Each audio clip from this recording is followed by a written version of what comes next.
A story about the Himalayas would involve lofty mountains, pine trees, rising mist.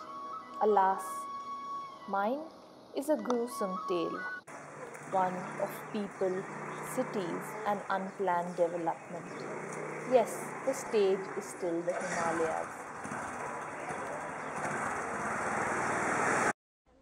Let us travel to Almora, a small but rapidly urbanizing town in central Himalayas, to understand what happens when unplanned development meets dangerous terrain. Almora has woken up from being a small town of a few thousand people to a rapidly growing urban center of about 60,000 people. This transition, however, has not been smooth. जो अल्मोड़ा आज से 15 साल पहले थी, उसी अल्मोड़े को आज हम देख रहे हैं। यहाँ खासकर जो है ये जो दैवीय आपदा कहते हैं, यहाँ नुकसान हो गया है और मकानों की जो स्थिति है बहुत एकदम विकृत रूप ले लिया है। तो मेन ये है इसमें जो पानी के निकास हैं, नालियाँ हैं, वो बंद हो गई हैं। लोगों ने अतिक्रमण करके नालियों के ऊपर मकान बना दिए हैं। कोई जैसे ये मास्टर प्लान लागू होता, ये स्थिति यहाँ नहीं होती। लोग पता नहीं क्यों इतना मतलब भविष्य को नहीं देख रहे। Here is a closer look at the built form that he talks about. Houses on steep slopes without regulations. Some even on an active drain.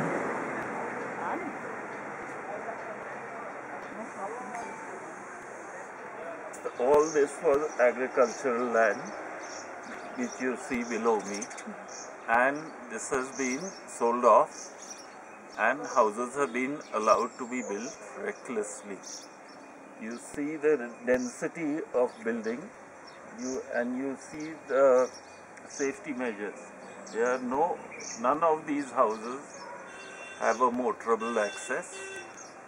They do not have any form of protection against erosion by heavy rains, and this is it is increasing. It is an urban sprawl which was allowed without any regulation whatsoever.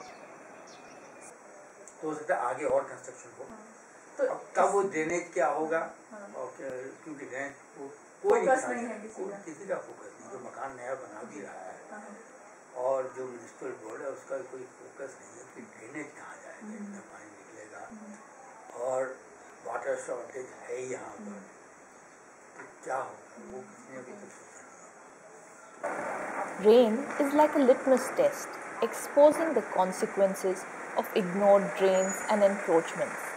Steps here serve as the drainage channel, which can be very dangerous during the heavy monsoon rain.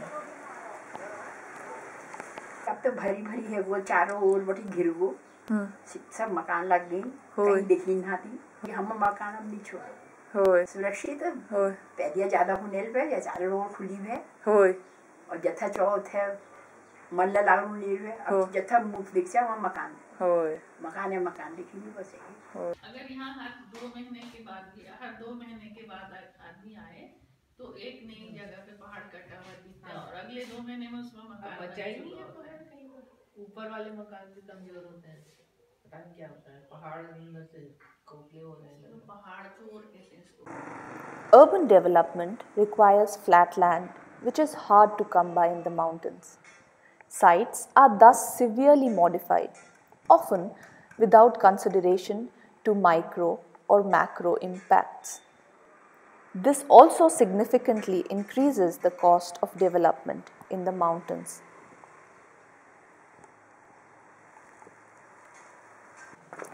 We followed some people to their homes to understand the magnitude of damage that unplanned development can bring. This was by no means an easy journey. अच्छा, 2010 में जब बादल फटा तो आपके यहाँ क्या दिक्कत आई? भयंकर बारिश हुई, 2-4 दिन लगातार बारिश होने के कारण पूरी मकान गिर गए हमारे और हम घर छोड़ के दूसरी जगह रहे।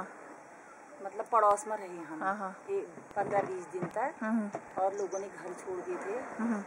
मतलब घर रहने लायक नहीं हुआ हमारा, हम दूसरी जगह चले गए। अच्छा, आप दिखा सकते हैं कि क्या क्या हुआ?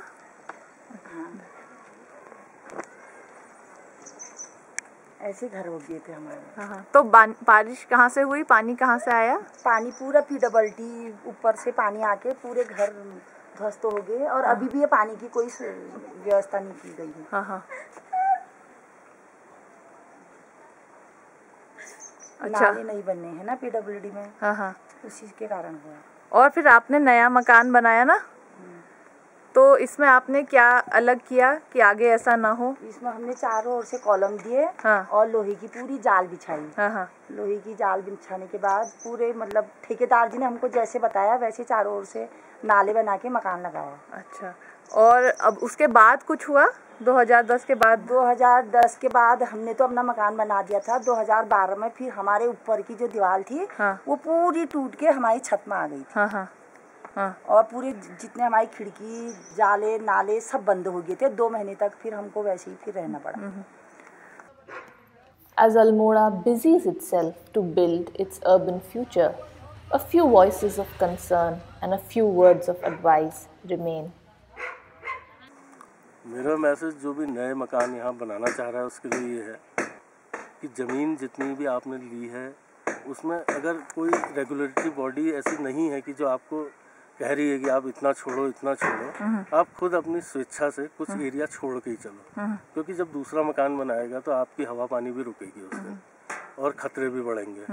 और ड्रेनेज वगैरह का प्रॉपर कहाँ पानी जाना चाहिए, कहाँ सीवर जाना चाहिए, ये सारी चीज़ों का तो कॉशियसली बनाना चाहिए। अच्छा, अगर लोग जागरूक जैसे हो जाते, मकानों का जैसे मैंने अभी पहले बताया था आपको 100 वर्ग फुट ज़मीन है तो लोग 101 वर्ग फुट में मकान बना दे रहे हैं, न कि मतलब जबकि नियम है 100 वर्ग फुट में आपके पास ज़मीन है तो केवल उसमें 60% में आप बनाइए।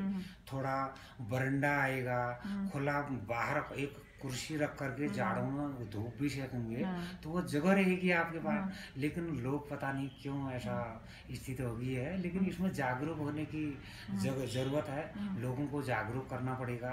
पानी के नालियों को बंद न करें, सिस्टम से मकान बनाएं। ये जो गदेरे कहते थे पहले, अब तो नाले कहते हैं हम, गदेरे हैं उनमें मतलब मकान न बनाएं, मिट्टी मलुआ उनमें अनाप शनाप न डालें, तभी मतलब ये शहर को संवारा जा सकता है और हिफाजत तभी हो सकती है। जहाँ पर प्रॉब्लम है उसके लिए सोल्यूशन है हमारा नेशनल बिल्डिंग कोड है, IS कोड्स हैं। अगर उनको आप फॉलो करें तो ये जैसे मीनाक्षी जी ने कहा ये सारी आधे से ज़्यादा है मैन मेड। हमको पता है ये कि हम गलत कर रहे हैं पर हम करेंगे क्योंकि हमारा स्वार्थ है, उसमें हमारा लालच है। ये समस्या ऐसी है, हम हमेशा डिस्कस करते रहेंगे। इसके लिए स्ट्रॉन्ग इन्फॉर्मेशन सिस्टम चाहिए।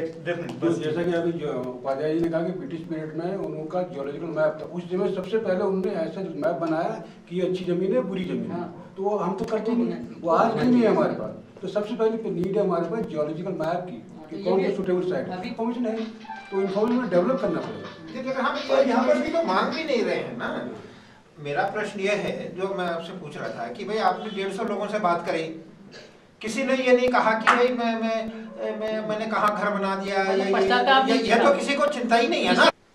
किसी को उसके ऊपर विश्वास नहीं है ना कि भाई ये संस्था चाहे ये टाउन कंट्री प्लानिंग है या जियोलॉजिकल जो भी कुछ है कि ये हमारे हित के लिए ये बता रहे हैं ना। तो इसमें ऐसी स्थिति में तो मुझे क्योंकि और जगह लोग जाते हैं ना कि भाई आप बता दीजिए ना कि यहाँ का रूल क्या है, ये यहाँ पर घर बन सकता है कि वो उसके अगेंस्ट आप नहीं कर सकते हैं काम। तब ये सब नक्शे वक्शे इन्फॉर्मेशन काम में आता है क्योंकि वहाँ पर वो रूल बना हुआ है कि भाई ये तो यहाँ पर खराब है यार। जब यहाँ पर मैं मानने को तैयार नहीं होगी इस रूल को तो आप क्या करेंगे? मुझे तो नहीं समझ। The debate of regulation versus enforcement is an old one. In the absence of a strong information base, do we feel that we are better off taking care of our own interests?